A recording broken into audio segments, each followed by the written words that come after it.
금요일 오후 서울 연남동의 골목길은 마치 다른 세상처럼 시간의 흐름이 느렸다. 쏟아져 내리는 햇살은 낡은 건물의 벽과 푸른 나무숲 사이를 비집고 들어와 아스팔트 위에 따스한 황금빛 무늬를 그렸다. 공기 중에는 버터가 밀가루에 녹아드는 고소한 향, 설탕이 캐러멜화되는 달콤한 내음, 그리고 갓 분쇄된 원두의 은은한 향기가 뒤섞여 지나가는 이의 발걸음을 붙잡았다. 그 향기의 근원지는 바로 한소희의 전부라 할 수 있는 작은 베이커리, 스위트 서울이었다. 가게 안은 그녀가 꿈꾸던 평화 그 자체였다. 인디밴드의 잔잔한 어쿠스틱 기타 선율이 공간을 부드럽게 채웠고, 손님들은 도자기 찻잔이 접시에 부딪히는 기분 좋은 소리를 내며 나지막이 담소를 나누었다. 그녀가 직접 고른 나무 테이블과 파스텔 톤의 의자는 가게의 아늑함을 더했다.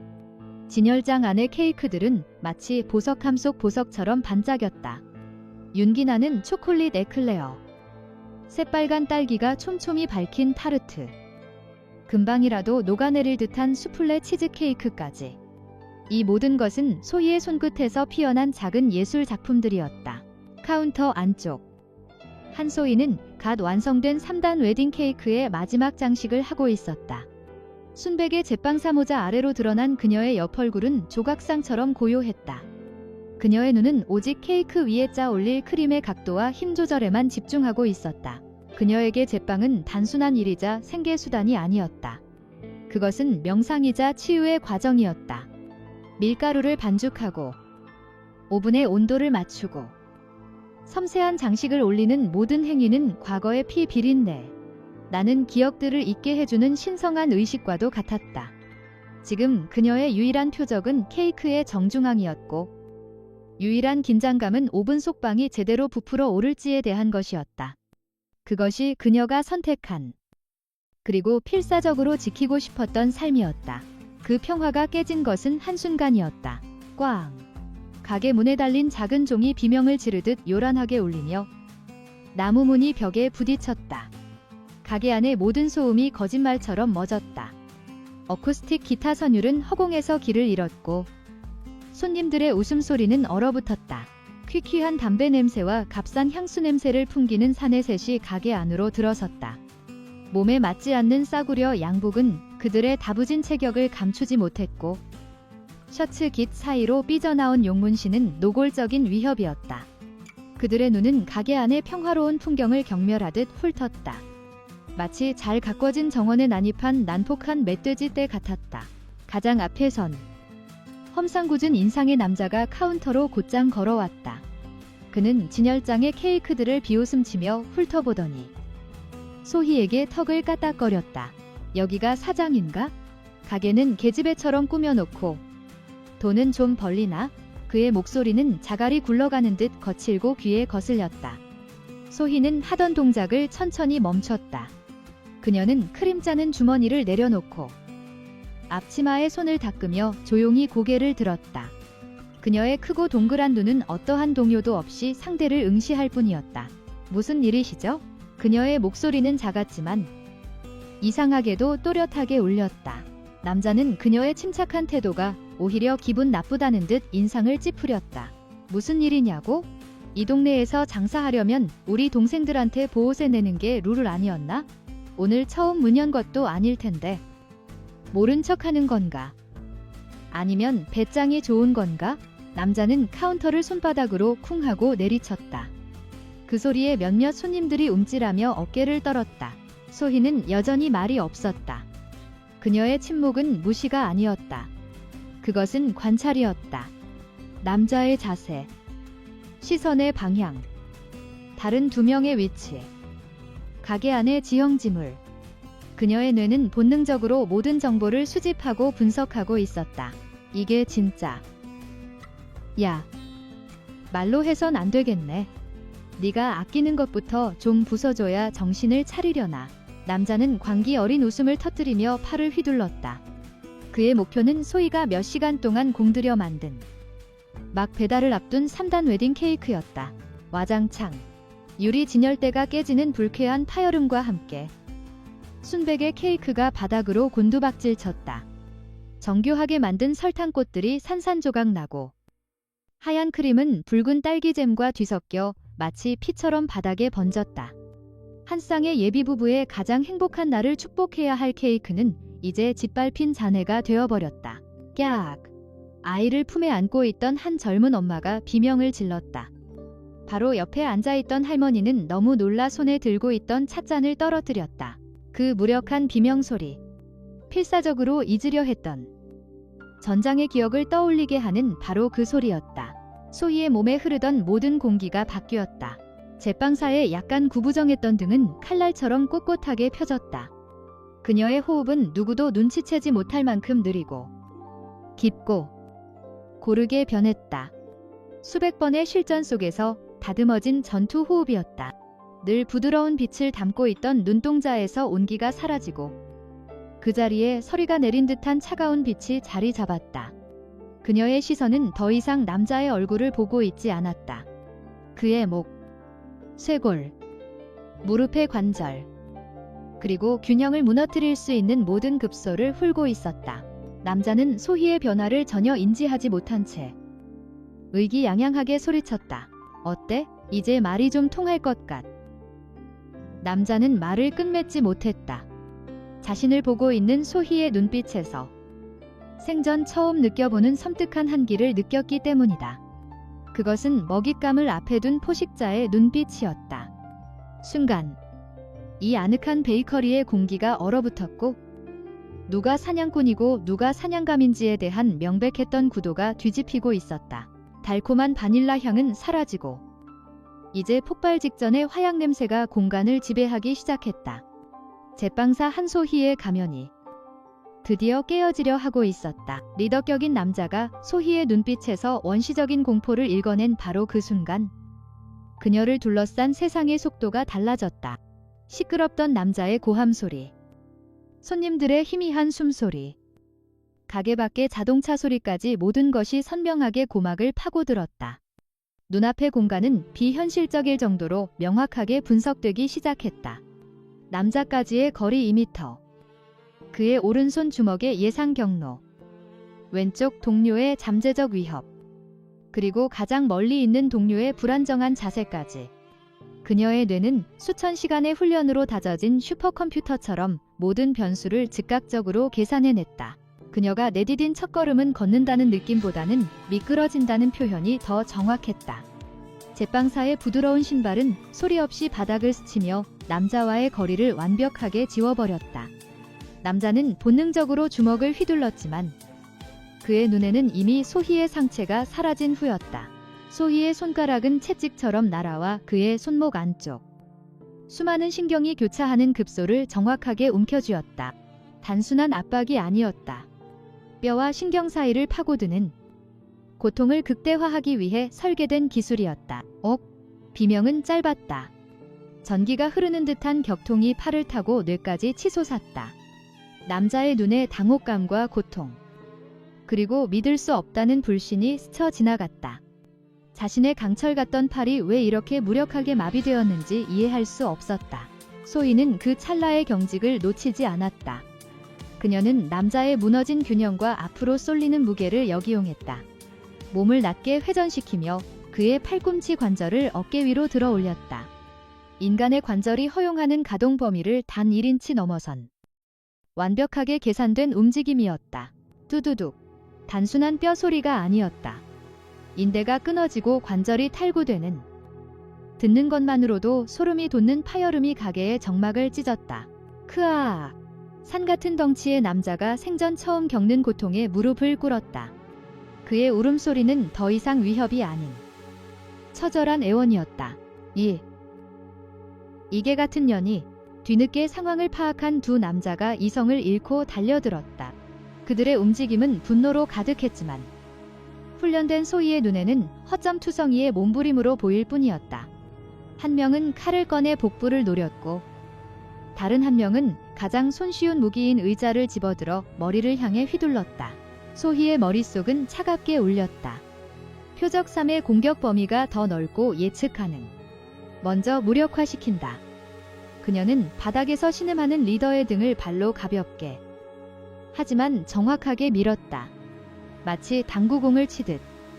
남자의 몸은 미끄러지며 의자를 들고 오던 표적삼의 발목을 덮쳤다. 으악! 표적삼은 자신의 동료에게 발이 걸려 비틀거렸고 육중한 의자는 그의 손에서 벗어나 엉뚱한 방향으로 날아가 벽에 부딪혔다. 그 찰나의 시간, 칼을 든 표적이의 칼날이 소희의 옆구리를 스치고 지나갔다. 싸구려 칼날의 서늘한 감촉과 남자의 땀 냄새가 소희의 감각을 자극했다. 소희는 피하는 동시에 몸을 안쪽으로 파고들었다. 그녀의 왼손은 독수리가 먹이를 낚아채듯 칼을 쥔 남자의 손목을 붙잡아 비틀었다. 아! 하는 비명과 함께 남자의 소나귀에서 힘이 풀렸다. 칼이 바닥에 떨어지는 금속성 소리가 울렸다. 동시에 반사적으로 뻗은 소희의 오른손은 카운터 위에 놓여있던 무거운 스테인리스 물병을 쥐었다. 그것은 더 이상 물병이 아니었다. 그녀의 손에서는 모든 것이 무기였다. 퍽! 짧고 간결한 동작. 물병은 망치처럼 표적이의 관자놀이를 가격했다. 둔탁한 소음과 함께 남자는 어떠한 저항도 없이 옆으로 쓰러져 경련을 일으켰다. 이제 남은 것은 비틀거리며 겨우 균형을 잡은 표적삼. 그는 공포로 하얗게 질린 얼굴로 이 모든 것을 지켜보았다. 30초도 되지 않는 시간에 이 동네를 주름잡던 자신의 동료들이 전문가의 손에 해체되는 과정을 눈앞의 여자는 사람이 아니었다. 조용하고 빠르고 무자비한 사냥 기계였다. 오지마. 그는 공포에 질려 바닥에 떨어진 의자를 다시 집어들려 했지만 그의 손가락은 두려움으로 떨려 제대로 움직이지 않았다. 그의 망설임은 소희에게 완벽한 기회였다. 소희는 마지막 남자를 향해 다가갔다. 그녀의 발걸음은 소리가 없었지만 그 어떤 위협보다도 무겁게 남자의 심장을 짓눌렀다. 그녀의 손바닥이 위를 향한 채 번개처럼 솟구쳐 남자의 턱끝을 강타했다. 이빨이 부딪히는 날카로운 소리가 났다. 충격은 목뼈를 타고 뇌까지 전달되었고 남자의 시야는 섬광탄이 터진 것처럼 하얗게 변했다. 남자가 고통과 충격으로 상체를 숙이는 순간 소희는 이미 그의 등 뒤에 있었다. 그녀의 팔뚝이 능숙하게 그의 목을 감았다. 그것은 숨을 막는 조르기가 아니었다. 뇌로 가는 혈액을 차단하는 훨씬 더 전문적이고 빠른 기술이었다. 헉. 남자의 몸부림은 필사적이었지만 몇 초 지나지 않아 허공을 휘젓던 팔다리가 힘을 잃고 축 늘어졌다. 쿵. 마지막 남자가 바닥에 완전히 쓰러지면서 가게 안에는 지독한 침묵이 내려앉았다. 소희는 아수라장의 한가운데에 서 있었다. 그녀는 습관처럼 방 전체를 빠르게 훑었다. 쓰러진 3명의 상태. 겁에 질려 구석에 몰린 손님들. 열려있는 문. 위협 요소 없음. 상황 종료.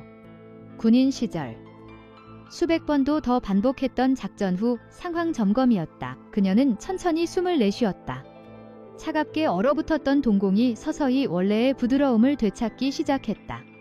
그녀는 그제야 자신의 뺨에 묻은 크림을 손등으로 무심하게 닦아냈다. 그리고는 아무 일도 없었다는 듯 넘어진 의자를 들어 원래 자리에 바로 세웠다. 그 누구도 입을 열지 못했다. 울음을 터뜨려야 할 아이조차. 숨을 죽인 채 엄마의 등 뒤에서 이 비현실적인 광경을 쳐다보고 있었다. 상냥한 미소로 쿠키를 건네주던 제빵사 누나. 그 누나가 지금 괴물들을 쓰러뜨린 전사처럼 서 있었다. 소희가 헝클어진 앞치마의 매듭을 다시 고쳐매는 그 지극히 일상적인 행동은 방금 전의 잔혹한 폭력과 기이하게 뒤섞여 손님들의 뇌리에 깊이 각인되었다. 그녀가 쓴 평범한 제빵사라는 가면은 산산조각 나버렸다. 그리고 이제 그 누구도 그녀를 이전과 같은 눈으로 볼 수 없게 되었다. 요란한 사이렌 소리가 무거운 정적을 깨뜨리며 가까워졌다. 손님 중 누군가가 정신을 차리고 경찰에 신고한 것이었다. 한소희는 동요하지 않았다. 그녀는 마치 정해진 결과를 기다리는 사람처럼 그 자리에 가만히 서 있었다. 그녀의 본능은 자신이 정당방위의 선을 넘지 않았음을 알고 있었다. 곧 경찰관들이 가게 안으로 들이닥쳤다. 그들은 눈앞의 기묘한 광경에 즉시 걸음을 멈췄다. 크림이 묻은 제빵사 복장을 한 작은 여성이 태연하게 서 있고 그 주위로 거구의 남자 셋이 신음하거나 의식을 잃은 채 바닥에 쓰러져 있었다. 가게 내부는 폭풍이라도 휩쓸고 간 듯했다. 이것은 일반적인 난투극 현장과는 전혀 달랐다. 여기서 무슨 일이 있었던 겁니까? 나이든 경찰관이 조심스럽게 권총 손잡이에 손을 얹으며 물었다. 소희는 간결하고 침착하게 필요한 사실만을 말했다. 보호비를 요구하며 기물을 파손하고 손님들을 위협했습니다. 저는 스스로를 방어했을 뿐입니다. 그녀는 그들을 어떻게 제압했는지에 대한 구체적인 설명은 교묘하게 생략했다. 충격에서 회복한 손님들이 앞다투어 증언에 나섰다. 그들은 조폭들의 흉포함과 그녀가 자신과 모두를 지키기 위해 행동했을 뿐이라고 열정적으로 설명했다. 그들의 일관되고 감정적인 진술은 사건의 진실을 명확하게 그려주었다. 구급차와 경찰차가 난동꾼들을 싣고 떠난 후 스위트 서울에는 마침내 진정한 고요함이 찾아왔다. 하지만 그것은 처참하게 부서진 고요함이었다. 깨진 유리창 사이로 스며드는 늦은 오후에 햇살이 유리 조각과 마른 크림, 짓밟힌 케이크로 어지러운 바닥을 비추었다. 소희의 달콤했던 꿈은 이제 폐허처럼 보였다. 그녀는 유일하게 성한 의자에 홀로 앉았다. 아드레날린이 빠져나가자 극심한 피로와 공허함이 밀려왔다. 그녀는 그 세계를 떠나왔지만 그 세계는 그녀를 놓아주지 않으려는 듯했다. 그녀는 고개를 숙여 자신의 두 손을 내려다보았다. 기쁨과 달콤함을 만들어내기만 했던 손이 다시 한번 뼈를 부러뜨리고 상대를 제압하는 감각을 기억해냈다. 깊은 슬픔이 그녀를 잠식했다. 바로 그때 흠집 하나 없이 반짝이는 검은색 고급 세단이 가게 앞에 소리 없이 멈춰섰다. 몸에 완벽하게 맞는 최고급 정장을 입은 중년 남성이 차에서 내렸다. 그의 몸짓 하나하나에는 조용한 권위가 서려 있었고 그 눈빛은 매처럼 날카로웠다. 그는 경찰이 아니었다. 그는 다른 세계의 사람이었다. 남자는 가게 안으로 들어섰다. 그의 값비싼 가죽 구두는 망설임 없이 유리 조각과 말라붙은 크림 위를 밟았다. 그는 소희를 바로 쳐다보지 않았다. 대신 제압당한 자들의 위치, 던져진 의자의 궤적, 파괴된 케이크 등 현장을 천천히 그리고 분석적으로 훑어보았다. 마침내 그의 시선이 소희에게 멈췄다. 그는 무슨 일이 있었어? 라고 묻지 않았다. 그의 눈은 이미 모든 것을 알고 있는 듯했다. 꽤나 어지러운 풍경이군. 그의 목소리는 낮고 무게가 있었다. 하지만 그 혼돈 속에서 나는 놀라울 정도의 질서를 보았어. 소희가 고개를 들었다. 그녀의 눈빛이 경계심으로 날카로워졌다. 이 남자는 누구인가? 누구시죠? 남자는 옅은 미소를 지었지만 눈은 웃고 있지 않았다. 맞은편 건물 내 사무실에서 모든 것을 지켜보았어. 인상적인 시연이었지. 아무 불량배나 가게를 부술 수는 있지만 이렇게 깨끗하게 제압하는 법을 아는 이는 흔치 않지. 그는 한 걸음 더 가까이 다가왔다. 그의 예리한 시선은 소희의 겉모습을 꿰뚫어 보는 듯했다. 그들의 추진력을 역이용한 방식. 마무리 기술이었던 초크. 그것은 길거리 싸움꾼의 기술이 아니었어. 전문적이고 간결한 제압 기술이었지. 그리고 특히 첫 번째 그 손목 제압술.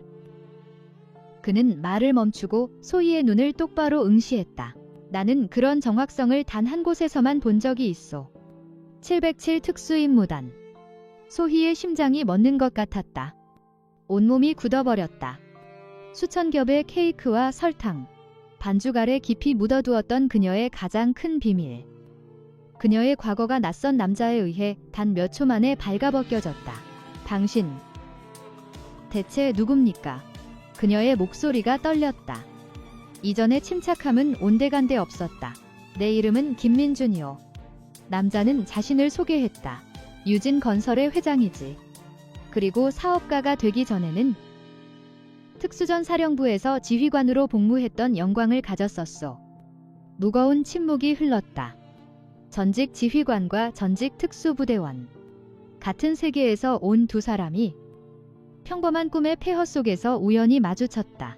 김 회장은 폐허가 된 가게를 둘러본 뒤 다시 소희를 보았다. 젊은이. 과거에서 벗어나려 애썼겠지만 그대의 기술이 그것을 허락하지 않는군. 나는 폭력에 감명받은 게 아니오.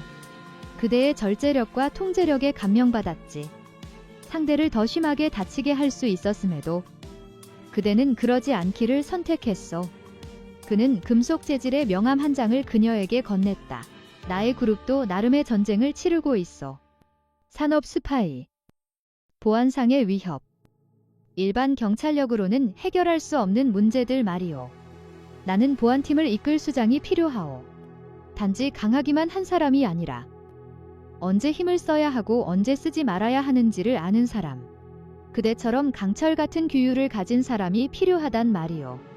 소희는 손에 들린 명함을 내려다본 후 고개를 들어 그를 보았다.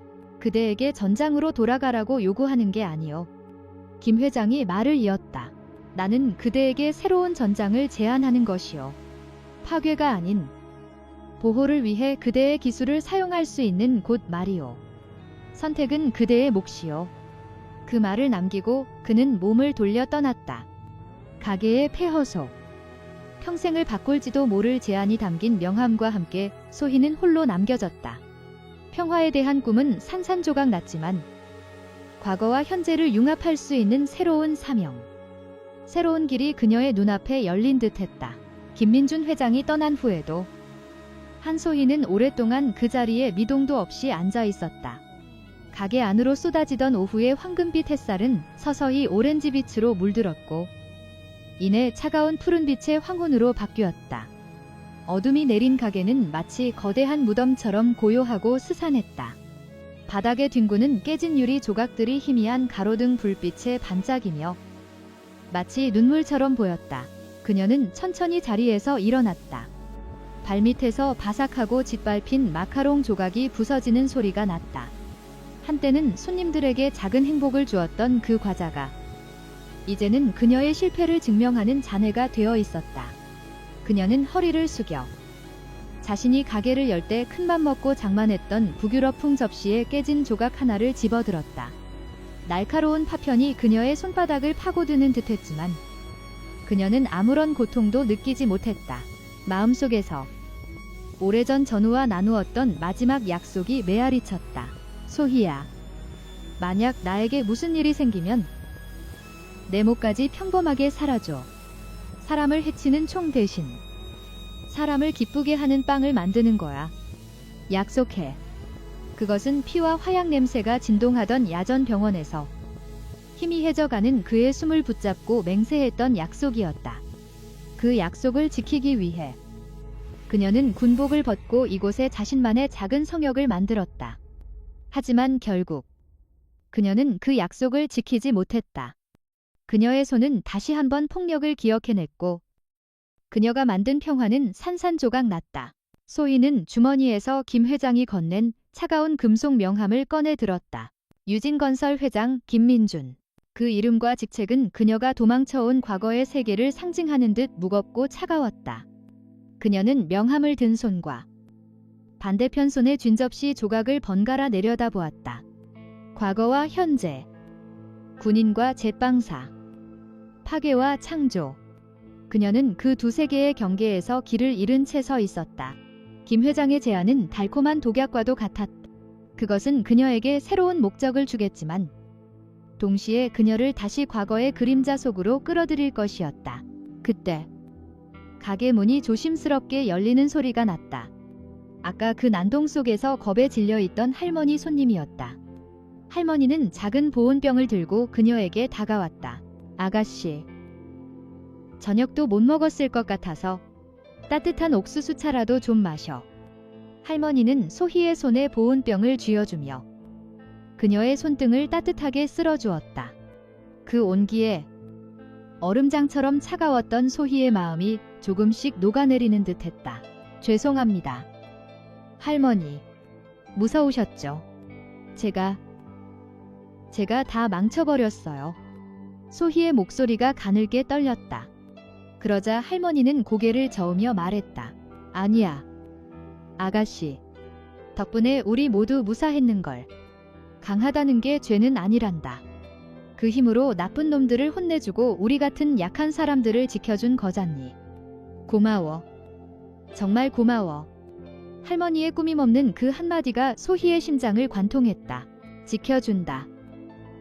그녀는 언제나 평범한 삶이란 폭력과 완전히 단절된 삶이라고만 생각했다. 하지만 할머니의 말을 듣는 순간 그녀는 깨달았다. 오늘 그녀가 한 행동은 파괴가 아니었다. 그것은 보호였다. 이 작은 가게를, 겁에 질린 손님들을, 그리고 자기 자신을 지키기 위한 행동이었다. 군인의 기술은 사람을 해치기 위해서만 존재하는 것이 아니었다. 어떻게 사용하느냐에 따라 그것은 가장 강력한 보호의 수단이 될 수도 있었다. 그녀가 꿈꾸던 평화로운 삶이란 무력하게 숨어 지내는 삶이 아니었다. 소중한 것을 스스로의 힘으로 지켜낼 수 있는 삶. 그것이야말로 진정한 의미의 평화가 아닐까.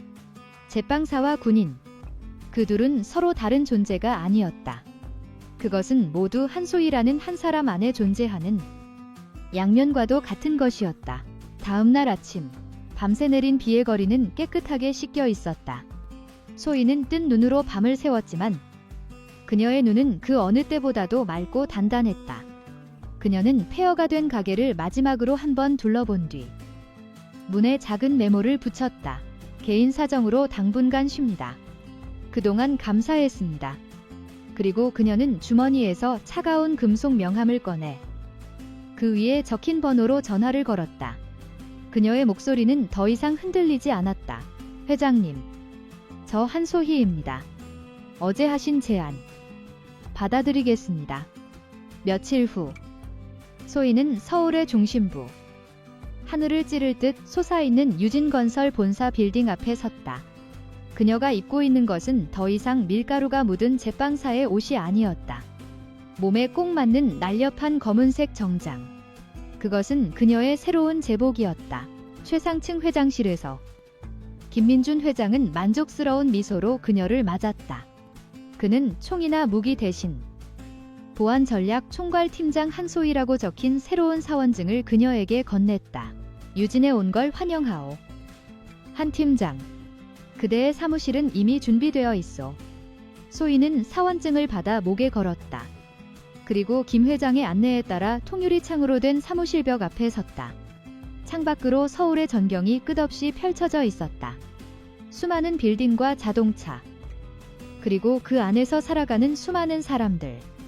그녀가 지켜야 할 새로운 영역이었다. 유리창에 비친 자신의 모습을 보았다. 상냥한 제빵사의 미소는 없었다. 하지만 냉혹한 군인의 눈빛 또한 아니었다. 그곳에는 자신의 과거와 현재를 모두 끌어안고 새로운 사명을 향해 나아갈 준비가 된 한 사람의 단단하고 고요한 얼굴이 있었다. 한소희의 새로운 일상은 새벽 5시에 시작되었다. 군 시절의 습관이기도 했지만 이제는 텅 빈 사무실의 고요함 속에서 하루를 시작하는 것이 그녀만의 의식이 되었다. 그녀의 사무실은 회장실 바로 옆에 있었지만 내부는 극도로 미니멀했다. 거대한 책상과 인체공학적 의자, 그리고 최첨단 보안 시스템과 연결된 여러 대의 모니터가 전부였다. 벽에는 그녀가 좋아하던 파스텔 톤의 그림 대신 빌딩 전체의 구조와 보안 구역을 나타내는 거대한 청사진이 걸려 있었다. 그녀는 제빵사 시절처럼 커피를 내렸다. 하지만 이제 그 향기는 달콤한 버터 향이 아닌 치열한 사고와 분석의 시작을 알리는 신호였다. 그녀는 매일 아침 지난 24시간 동안의 모든 보안 로그, 서버 접속 기록, 출입 통제 데이터를 검토했다. 수십만 줄의 의미 없어 보이는 데이터 속에서 그녀는 특수 훈련으로 다져진 눈으로 미세한 변칙성과 패턴을 찾아냈다. 마치 광활한 사막에서 적의 희미한 발자국을 찾아내듯 그녀는 디지털 세계의 흔적을 추적했다. 그녀의 존재는 유진건설 내에서 하나의 미스터리였다. 갑자기 나타나 회장의 절대적인 신임을 받는 과묵하고 아름다운 보안 전략 총괄팀장. 직원들은 그녀를 멀리서 경외와 호기심이 섞인 눈으로 바라볼 뿐 누구도 감히 그녀에게 사적인 질문을 던지지 못했다. 그녀는 점심시간에도 구내식당에 가는 대신 샌드위치로 간단히 해결하며 빌딩의 여러 층을 순회했다. 그녀는 엘리베이터의 움직임, 복도에서 나누는 대화, 회의실의 분위기, 심지어 직원들의 미묘한 표정 변화까지 모든 것을 관찰하고 기억했다. 그녀에게 이 거대한 빌딩은 또 하나의 작전 구역이었다. 그러던 어느 날, 김민준 회장이 그녀를 호출했다. 한 팀장, 문제가 생겼어. 회장실의 무거운 공기가 그의 목소리를 더욱 진중하게 만들었다. 국가의 미래가 걸린 세안신도시 프로젝트 입찰이 한 달 앞으로 다가왔어. 우리 유진의 모든 역량을 쏟아붓고 있는 프로젝트지. 그런데 내부 정보가 경쟁사인 태양그룹으로 새어나가고 있는 정황이 포착됐어. 태양그룹은 업계에서 교활하고 비열한 수단을 동원하기로 악명 높은 곳이었다. 경찰이나 검찰에 넘기기엔 증거가 불충분하고 내부 조사를 대대적으로 벌이면 직원들이 동요하고 프로젝트 전체가 흔들릴 수 있어. 조용하고 정확하게 쥐를 잡아내야 하오. 소희의 눈빛이 차갑게 빛났다. 드디어 그녀의 첫 번째 임무가 주어진 것이다. 이것은 총성과 폭력이 없는 전쟁, 보이지 않는 전장이었다. 그날 이후 소희는 거의 사무실에서 살다시피 했다. 그녀는 물리적인 보안 시스템을 검토하는 대신 인간의 심리와 행동 패턴을 분석하기 시작했다. 프로젝트에 접근 권한이 있는 최고위급 임원 12명. 그녀는 그들의 모든 것을 파고들었다. 재정 상태, 사생활, 최근의 통화 기록, 심지어 개인적인 불만까지. 하지만 단서는 나오지 않았다. 범인은 극도로 교활하고 신중했다. 강제로 문을 열려고 하면 더 깊이 숨어버릴 터였다. 소희는 정면 돌파 대신 덫을 놓기로 결정했다. 그녀는 김 회장과의 극비 회의 끝에 입찰가와 핵심 기술에 대한 가짜 정보를 4개의 버전으로 만들었다. 각 버전은 아주 미세하지만 결정적인 부분에서 차이가 있었다. 예를 들어 A안은 예산을 5% 높게 책정했고 B안은 신기술의 적용 시점을 한 분기 늦췄으며 C안은 해외 협력사를 다른 곳으로 기재했다. 이 4개의 미끼는 각각 다른 부서의 최고 책임자들에게 최종 기밀 계획안이라는 이름으로 전달되었다. 오직 그들만이 접근할 수 있도록 소희는 자신이 직접 설계한 다중 보안 시스템을 적용했다. 이제 덫은 놓였다. 범인이 어떤 미끼를 무느냐에 따라 정보가 새어나간 경로가 드러날 것이었다. 입찰 마감을 일주일 앞둔 날, 업계에 소문이 돌기 시작했다. 태양그룹이 유진건설의 입찰 전략에 대응하기 위해 해외 협력사를 급하게 변경했다는 소식이었다. 그날 밤, 소희의 사무실 모니터에 한 줄의 보고서가 떴다. 그녀는 그것을 확인하고 조용히 수화기를 들었다. 회장님, 쥐가 미끼를 물었습니다. 씨 미끼입니다. 다음 날 아침, 유진건설의 박영진 부사장은 김민준 회장의 호출을 받고 회장실로 들어섰다. 그는 그룹의 창립 멤버 중 한 명이자 모두의 존경을 받는 인물이었다. 회장님, 부르셨습니까? 회장실에는 김 회장과 한소희 팀장, 단 2사람만이 그를 기다리고 있었다. 분위기는 얼음장처럼 차가웠다. 박 부사장, 김 회장이 입을 열었다. 어젯밤 태양그룹이 유로테크사와 긴급 파트너십을 체결했다는 소식을 들었어. 우리가 접촉하려던 바로 그 회사지. 박 부사장의 얼굴이 순간 굳었지만 그는 이내 평정을 되찾았다. 그놈들, 또 우리 정보를 빼내간 모양이군요. 당장. 그럴 필요 없어. 말을 자른 것은 소희였다. 그녀는 자리에서 일어나 박 부사장 앞에 섰다. 태양그룹이 접촉한 유로테크사는 저희가 한 달 전에 검토했다가 기술력 부족으로 제외시킨 곳입니다. 그 정보는 오직 박 부사장님께만 전달된 프로젝트 아테나 시바이무 계획안에만 포함되어 있던 내용입니다. 그녀는 태블릿 PC를 들어 박 부사장에게 보여주었다. 화면에는 그가 특정 시간에 기밀 파일에 접근한 기록, 그리고 그 직후 태양그룹의 임원과 접촉한 통화 기록이 명확하게 떠 있었다. 모든 것은 명백한 사실이었다. 변명의 여지가 없었다. 박 부사장의 얼굴이 하얗게 질렸다. 그는 평생 쌓아 올린 명성과 신뢰가 한순간에 무너져 내리는 것을 느끼며 다리가 풀려 소파에 주저앉았다. 소희는 더 이상 아무 말도 하지 않았다. 그녀는 총 한 발 쏘지 않고 주먹 한 번 휘두르지 않고 적을 완벽하게 제압했다. 지성과 정보, 그리고 치밀한 전략으로 그녀는 조용히 회장실을 나와 자신의 사무실로 돌아왔다. 창밖으로 보이는 서울의 야경은 여전히 화려했다. 그녀는 유리창에 비친 자신의 모습을 보았다. 그곳에는 더 이상 과거의 그림자에 괴로워하는 군인도, 평화로운 삶을 갈망하며 불안해하던 제빵사도 없었다. 자신의 모든 것을 받아들이고 새로운 전장에서 자신만의 방식으로 소중한 것을 지켜내는 보안 전략 총괄 팀장 한소희가 서 있을 뿐이었다. 그녀는 비로소 진정한 평화를 찾은 것이다. 그것은 도피가 아닌 쟁취한 평화였다. 박영진 부사장이 조용히 회사에서 사라진 후 유진건설은 성공적으로 새한 신도시 프로젝트를 따냈다. 한소희의 이름은 이제 유진그룹 내에서 전설이 되었다. 그녀가 이끄는 보안 전략팀은 그녀의 지휘 아래 완전히 새로운 조직으로 거듭났다. 그녀는 전직 군인, 경찰 특공대, 국가정보원 출신의 최고 전문가들을 영입하여 자신만의 팀을 구축했다. 사무실에서의 그녀는 더 이상 외로운 늑대가 아니었다. 그녀는 팀원들의 능력을 꿰뚫어보고 그들의 잠재력을 최대한으로 이끌어내는 냉철하고 유능한 지휘관이었다. 몇 달 동안은 평화가 이어졌다. 소희는 이 평화가 얼마나 소중하고 또 얼마나 깨지기 쉬운 것인지 알기에 단 하루도 경계를 늦추지 않았다. 그녀는 제빵사 시절의 섬세함으로 보안 프로토콜의 빈틈을 메웠고 군인 시절의 통찰력으로 잠재적인 위협을 예측하고 대비했다. 직원들은 이제 그녀를 단순한 상사 이상으로 그룹 전체를 지키는 든든한 수호자처럼 여기기 시작했다. 하지만 폭풍전의 고요함은 언제나 짧은 법이다. 그날은 비가 몹시 내리는 밤이었다. 김민준 회장은 외부 미팅을 마치고 자신의 차로 귀가하던 중이었다. 도심을 거의 빠져나왔을 무렵 내리막길에서 운전기사가 비명을 지르며 브레이크를 밟았지만 차는 멈추지 않았다. 브레이크가 파열된 것이었다. 차는 미친 듯이 질주했고 천만다행으로 빗길에 미끄러지며 가드레일을 들이받고 멈춰섰다. 김 회장은 가벼운 타박상만 입었지만 모두가 가슴을 쓸어내린 아찔한 사고였다. 경찰 조사는 단순 브레이크 오일 누출로 인한 기기 결함으로 종결되었다.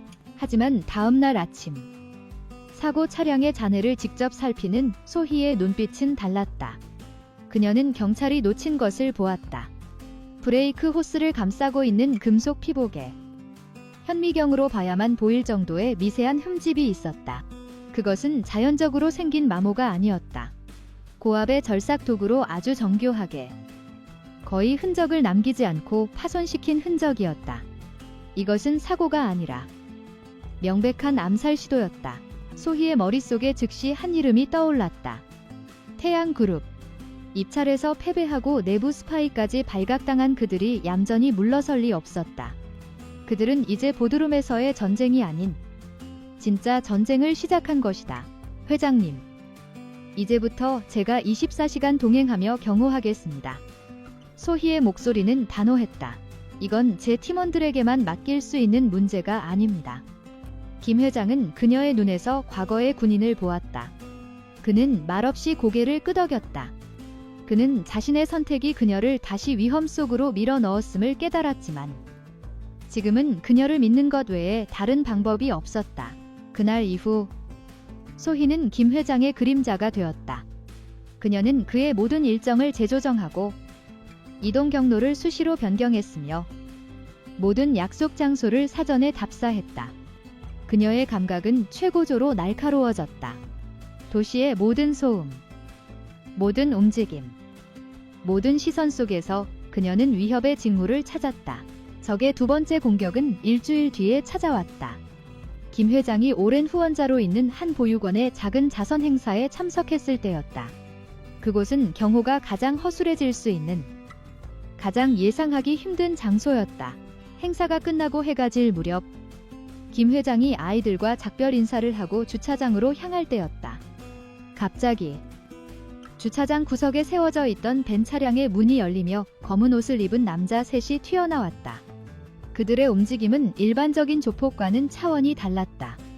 훈련받은 용병들이었다. 그들은 소음기가 달린 권총을 들고 있었다. 회장님, 엎드리세요. 소희가 소리치는 동시에 김 회장의 몸을 밀쳐 차 뒤로 숨겼다. 픽, 픽. 소음기 특유의 압축된 총성이 울리며 방금 전까지 김 회장이 서 있던 자리에 불꽃이 튀었다. 전장은 바뀌었지만 본능은 그대로였다. 소희의 심장은 차갑게 뛰기 시작했다. 그녀는 자신의 권총을 뽑아들었다. 이제 그녀는 유진의 팀장이 아닌 VIP를 보호해야 하는 현장 요원이었다. 둘은 왼쪽으로 우회하고 하나는 정면에서 엄호한다. 5초 안에 끝내. 적들의 리더가 낮게 명령하는 소리가 들렸다. 소희는 그들의 움직임을 예측했다. 그녀는 차 뒤에 숨은 채로 사이드 미러를 통해 왼쪽으로 다가오는 두 명의 위치를 확인했다. 그녀는 심호흡을 한 번 하고 몸을 굴려 차 반대편으로 빠져나왔다. 적들은 김 회장이 숨어있는 곳에 정신이 팔려 있었다. 그들은 소희가 사라진 것을 뒤늦게 깨달았다. 소희는 어둠 속에서 나타나 가장 가까이 있던 적의 등 뒤로 접근했다. 그녀는 총을 쏘지 않았다. 좁은 공간에서의 총성은 불필요한 위험을 초래할 뿐이었다. 그녀는 한 손으로 남자의 입을 막고 다른 한 손에 쥔 총의 개머리판으로 그의 목덜미를 강타했다. 남자는 소리 없이 쓰러졌다. 뭐야? 동료가 쓰러진 것을 본 다른 한 명이 당황하여 총구를 돌렸다. 바로 그 순간을 소희는 기다렸다. 탕! 이번에는 그녀의 총이 불을 뿜었다. 총알은 정확하게 남자의 어깨를 관통했다. 비명과 함께 남자가 총을 떨어뜨리고 주저앉았다. 이제 남은 것은 정면의 리더 한 명. 그는 이 모든 일이 단 몇 초 만에 벌어진 것을 믿을 수 없다는 듯.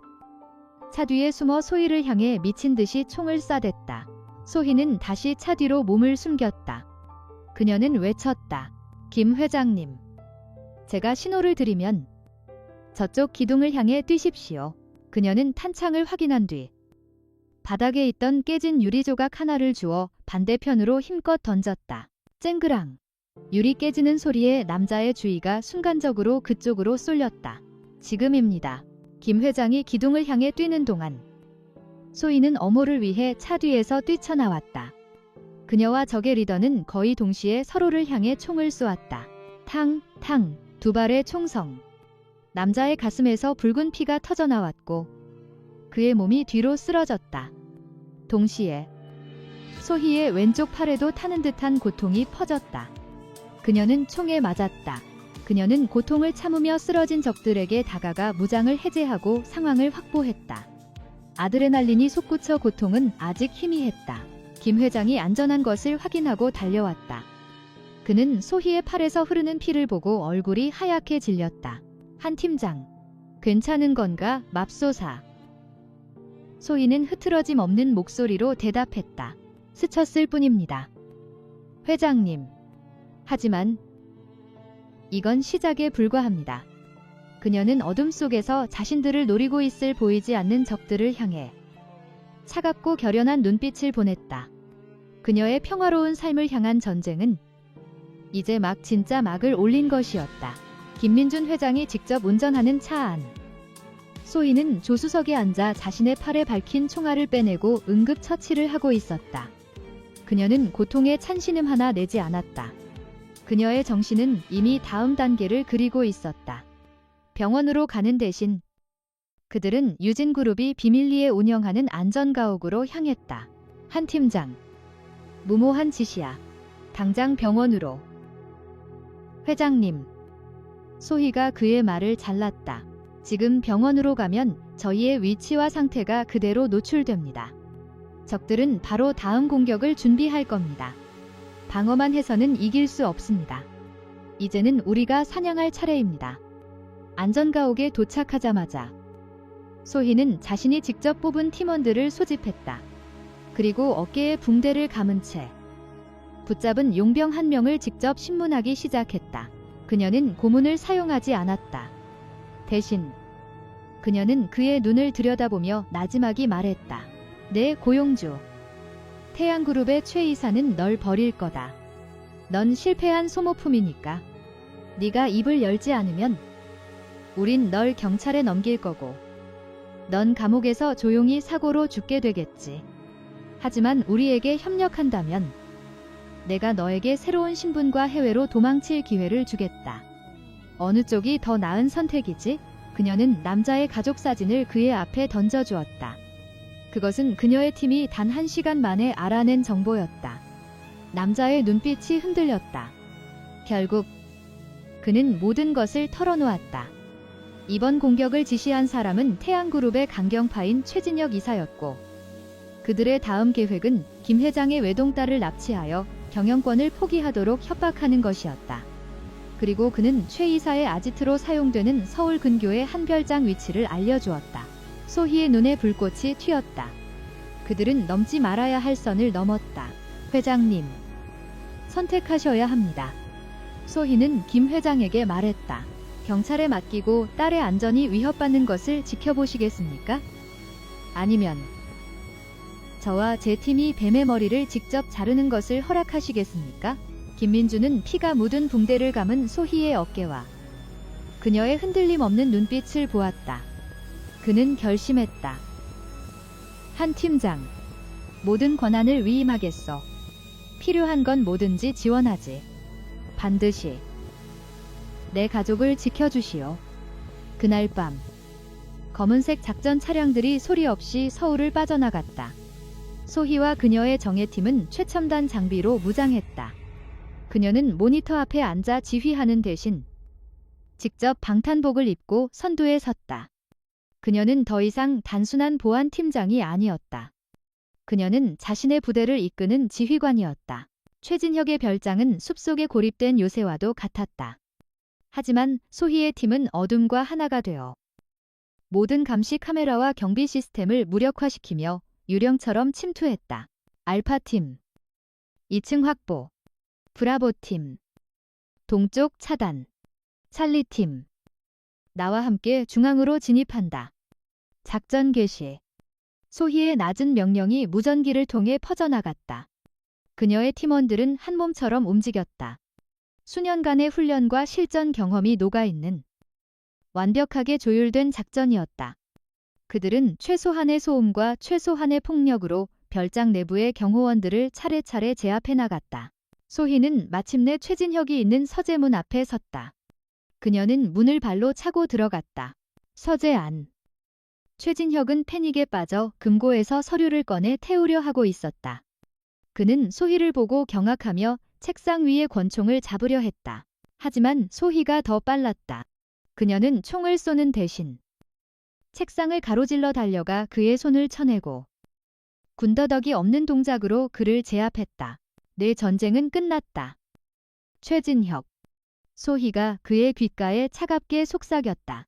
모든 상황이 종료되었을 때 소희의 팀은 최진혁과 그의 범죄를 입증할 모든 증거를 확보했다. 그들은 경찰이 아닌 검찰의 특수수사팀에게 모든 것을 넘겼다. 태양그룹은 대한민국을 뒤흔든 거대한 스캔들에 휩싸이며 몰락의 길을 걷게 되었다. 모든 것이 끝난 후 소희는 한강이 내려다 보이는 자신의 사무실 창가에 섰다. 팔의 상처는 아직 옥신거렸지만 그녀의 마음은 놀라울 정도로 평온했다. 그녀는 더 이상 과거로부터 도망치지 않았다. 그녀는 자신의 모든 것을 받아들였고 그것을 지키기 위해 싸웠으며 마침내 승리했다. 똑똑. 노크 소리와 함께 김민준 회장이 들어왔다. 그의 손에는 작은 케이크 상자가 들려 있었다. 한 팀장. 그는 미소를 지으며 말했다. 오늘이 유진그룹이 새롭게 태어난 날이기도 하지만 내가 듣기로는 예전에 아주 유능했던 한 제빵사의 생일이기도 하다고 들었소. 소희는 놀라 눈을 동그랗게 떴다. 평화를 지키기 위한 전쟁은 끝났소. 이제는 평화를 누릴 시간이요. 김 회장은 그녀의 책상 위에 작은 딸기 케이크를 놓아주었다. 그것은 그녀가 만들던 케이크만큼 예쁘지는 않았지만 세상에서 가장 따뜻하고 달콤해 보였다. 소희는 창밖의 도시를 그리고 책상 위의 케이크를 번갈아 보았다. 그리고 아주 오랜만에 그녀의 입가에 진심에서 우러나온 구김살 하나 없는 환한 미소가 피어올랐다. 그녀의 손은 여전히 사람을 제압할 수 있었지만 이제는 다시 사람을 기쁘게 할 케이크를 자를 수도 있었다. 군인과 제빵사, 파괴와 창조.